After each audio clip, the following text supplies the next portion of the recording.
Welcome to this explainer. Today, we're taking some pretty complex engineering concepts and making them super visual and, honestly, absolutely fascinating.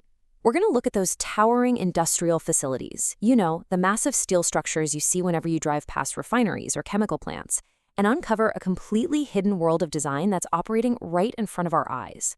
We're going to demystify industrial insulation.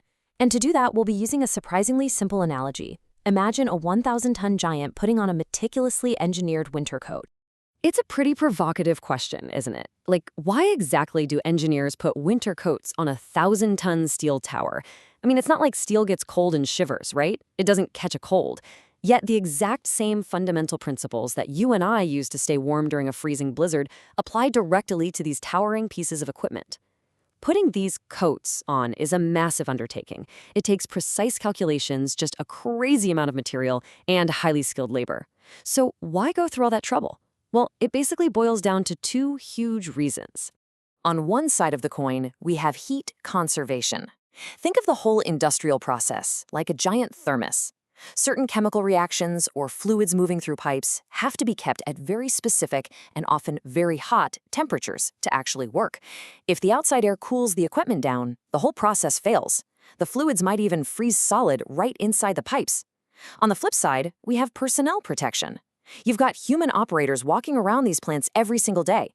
If a massive metal tank is boiling hot on the inside, guess what? It's going to be boiling hot on the outside too. Touching it would cause severe instant injuries.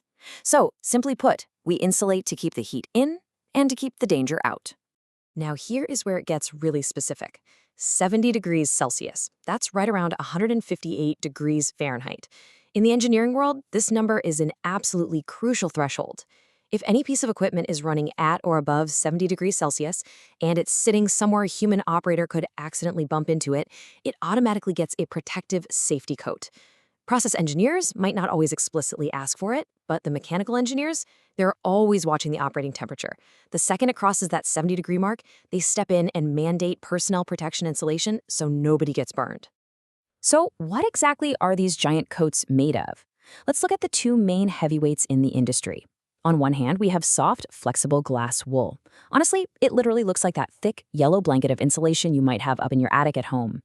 On the other hand, we have foam glass, which is this hard, rigid, block-like structure. Now, both of these are phenomenal insulators, no doubt about it. But engineers constantly have to weigh their options and choose between the soft, blanket stuff and the rigid, blocky stuff based on what the project actually needs. But honestly, in the grand showdown of materials, that soft, flexible glass wool takes the crown almost every single time. And the reason is simply constructability. Think about it. Industrial equipment is rarely just a perfectly smooth, simple cylinder. These vessels are awkward. They've got complex shapes with pipes, valves, and structural supports jutting out all over the place. Rigid foam glass has to be prefabricated to exact dimensions, which is a total nightmare for weird shapes. Glass wool, though, it's highly flexible. Workers can easily cut it, shape it, and customize it right there on the site, effortlessly wrapping it around even the most awkward industrial corners.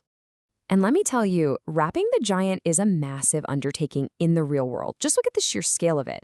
You've got workers way up on high scaffolding, carefully layering this soft yellow material directly onto the bare steel.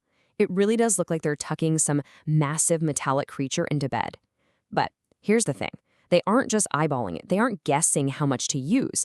The exact thickness of that yellow blanket is highly, highly calculated. To figure out that exact thickness, engineers rely on a core concept called thermal conductivity. In simple terms, this is just the precise rate at which heat passes through a specific material. Every single insulation material out there has its own unique density and thermal conductivity score. Engineers use this specific metric to calculate exactly how thick the coat needs to be to do its job. Whether the goal is dropping the outside surface temp below that safe 70-degree mark or keeping the inside perfectly stable for a chemical reaction, it all comes down to the math of thermal conductivity. It's actually super fascinating to see how that theory translates into a real-world engineering matrix. Let's trace an example together, right? Imagine we've got a giant tower. It's 2,000 millimeters across, and the stuff inside is cooking at 300 degrees Celsius. If an engineer looks at the standard table for that temp and size, the math tells them they need a precisely calculated 140 millimeter thick blanket of glass fiber. Guys, that's almost 5.5 inches of pure insulation. But hold on, because here is where the engineering gets really tricky. What actually happens to the design of the entire facility when you wrap a 140 millimeter thick blanket around a massive tower? You might just think, well, the tower just gets a little bit thicker, no big deal. But in industrial plant design, absolutely everything is interconnected. Adding this simple winter coat causes a drastic ripple effect throughout the entire engineering process. We call this the design ripple effect. Adding that thick insulation triggers three massive mechanical headaches. Number one, increased total erection weight. That insulation adds serious weight, especially on a tower that's hundreds of feet tall, and the foundation at the bottom has to be strong enough to support it. Number two, extended connecting nozzle lengths. Nozzles are basically the metal pipes where fluids enter and exit the tank. If you slap 5.5 inches of insulation on the outside, the standard nozzles will get completely buried under the blanket. So engineers have to stretch those nozzles out so the operators can still physically reach the bolts. And number three, amplified structural wind load. Let's unpack that last one, because it is literally a massive deal. Wind load is the structural force exerted by the wind catching the surface area of an object.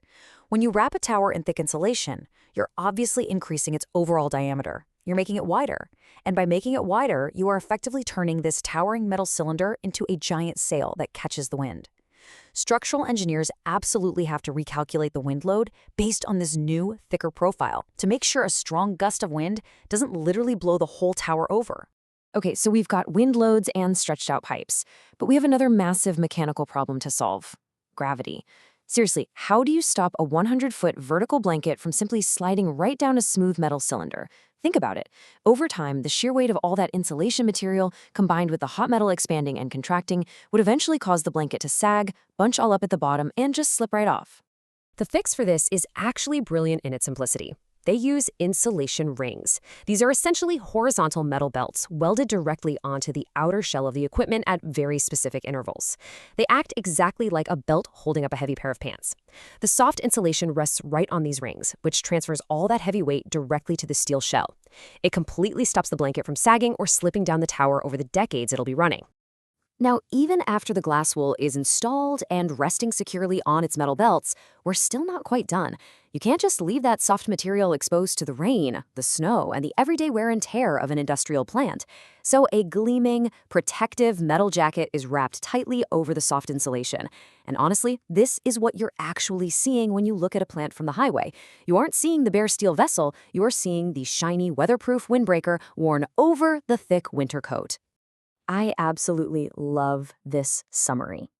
The next time you see a towering, shiny industrial plant, you'll know they are actually wearing meticulously engineered winter coats. It just brings the whole thing full circle, doesn't it?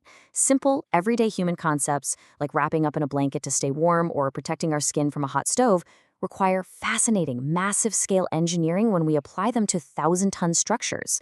It's this perfect, invisible blend of thermal science, complex mechanical math, and heavy-duty construction. So, I want to leave you with this final thought today. How many hidden metal winter coats are you going to spot the next time you drive past an industrial facility? Because once you actually know what to look for, the shiny outer jackets, the weirdly long extended nozzles, the sheer bulky width of the columns, you realize that entire skylines of metal are quietly wearing these highly engineered blankets. I hope this explainer has given you a completely new, totally curious perspective on the massive industrial world around us. Keep learning, keep observing, and I'll see you in the next one.